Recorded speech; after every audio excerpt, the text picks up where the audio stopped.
नमस्कार दोस्तों, मेरा नाम है मोनिका गुप्ता और आज मैं प्रभु नमन चैनल के माध्यम से आपके समक्ष फिर से उपस्थित हुई हूँ। दोस्तों, आज हम जलियांवाला बाग के पार्ट 2 के बारे में चर्चा करेंगे। आशा करती हूँ आपने मेरा प्रथम वीडियो जलियांवाला बाग संबंधित पार्ट 1 अवश्य देखा होगा और यदि अभी तक आपने मेरे चैनल को सब्सक्राइब नहीं किया है तो जल्दी से कीजिए, क्योंकि अगली बार हम एक और नई यात्रा के साथ आपके समक्ष उपस्थित होंगे। दोस्तों, जलियांवाला बाग के इस कांड के 100 साल पूरे होने पर 13 अप्रैल 2019 को केंद्र सरकार ने 20 करोड़ रुपए से बाग की रेनोवेशन शुरू करवाई थी, जो कि अब लगभग पूरी हो चुकी है। इस रेनोवेशन के बाद बाग के अंदर की कई चीज़ों की पूरी काया ही पलट दी गई है। इस साल 13 अप्रैल 2021 को जलियांवाला बाग के इस कांड के 102 साल पूरे हो चुके हैं, परंतु रेनोवेशन पूरी होने के पश्चात फिर भी ये बाग 13 माह से बंद है और इसका कारण है बढ़ रहा कोरोना। अब एक बार फिर इसका उद्घाटन 13 अप्रैल को टल गया है। बाग को खोलने में हो रही इस देरी से शहीदों के वंशज और अमृतसर के आम लोग काफ़ी खफा दिख रहे हैं।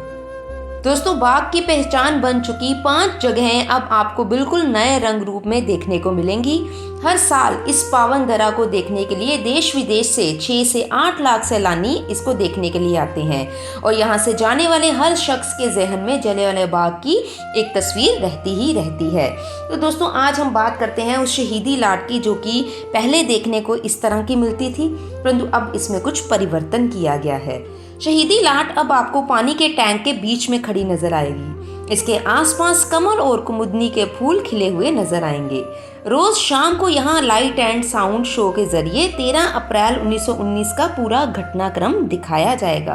अब तक बाग शाम के 7 बजे ही बंद कर दिया जाता था, लेकिन अब सैलानियों के लिए खुशखबरी है कि यह बाग रात के 9 बजे तक खुला रहेगा।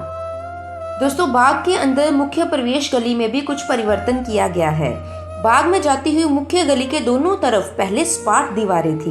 अब यहाँ पर आदमकद प्रतिमाएं बनाई गई हैं, जो कि एहसास दिलाती हैं मानो लोग मेले में जा रहे हैं। इन्हें देखकर जहन में 1919 के बैसाखी मेले का अक्स उभरता है। पहले लोग इसी गली से अंदर जाते और बाहर आते थे, अब इस गली में से सिर्फ एंट्री ही होगी। बाग में पहले एक ही गैलरी और चित्रशाला थी। यहाँ कुछ स्वाधीनता सेनानियों की तस्वीरों के साथ गोली कांड को दर्शाता हुआ पोर्ट्रेट लगा हुआ था, पर अब यहाँ पर आज़ादी में पंजाब और पंजाबियों के योगदान को तस्वीरों और बुतों के माध्यम से दर्शाया गया है। गोली चलाते हुए ब्रिटिश सिपाहियों के बुत भी लगाए हुए हैं।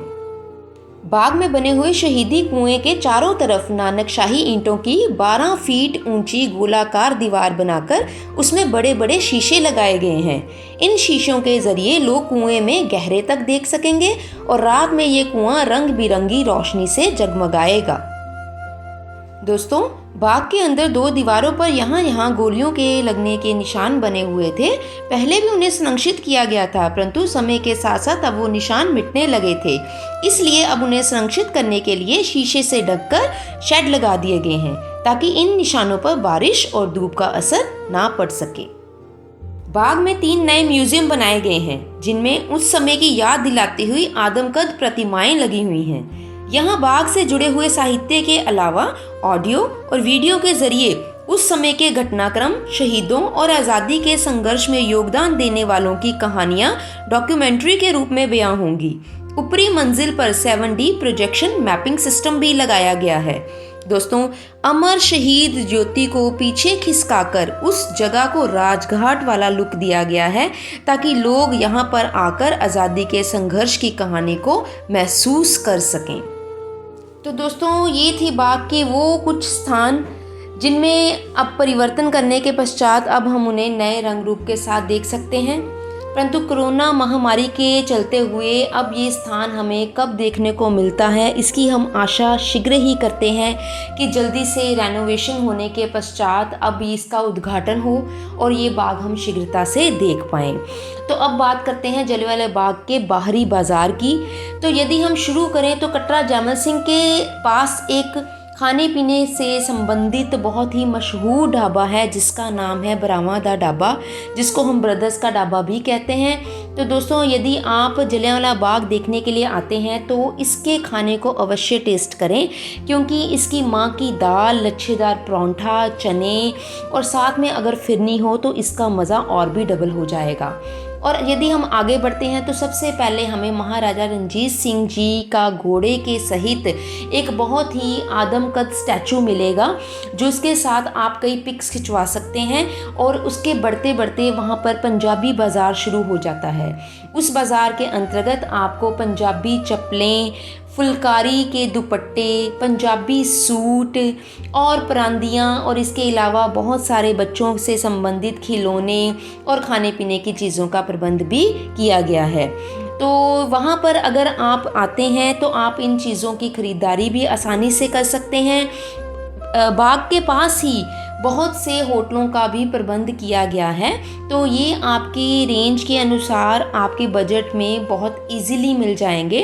तो आप वहाँ पर जाकर या नेट के थ्रू आप इनकी फैसिलिटी को पहले से ही प्राप्त कर सकते हैं, और या वहाँ जाकर भी आप बुकिंग करवा सकते हैं। तो दोस्तों, आज हमने बात की अमृतसर के जलियांवाला बाग के न्यू रेनोवेशन होने के पश्चात क्या क्या चीज़ें हम वहाँ पर देख सकते हैं और क्या क्या हम बाहरी बाज़ार में चीज़ों की खरीदारी कर सकते हैं। तो मैं आशा करती हूँ आपको मेरी ये वीडियो अच्छी लगी होगी। तो अब अगली वीडियो में हम एक और नए स्थान और उसकी यात्रा का अनुभव लेंगे। तो तब तक के लिए नमस्कार। और अगर आपने मेरे चैनल को सब्सक्राइब नहीं किया है तो कर लीजिए और मेरे बेल आइकन को प्रेस कीजिए और अपने फ्रेंड्स के साथ मेरी वीडियो को शेयर कीजिए और लाइक करना मत भूलें। जय हिंद।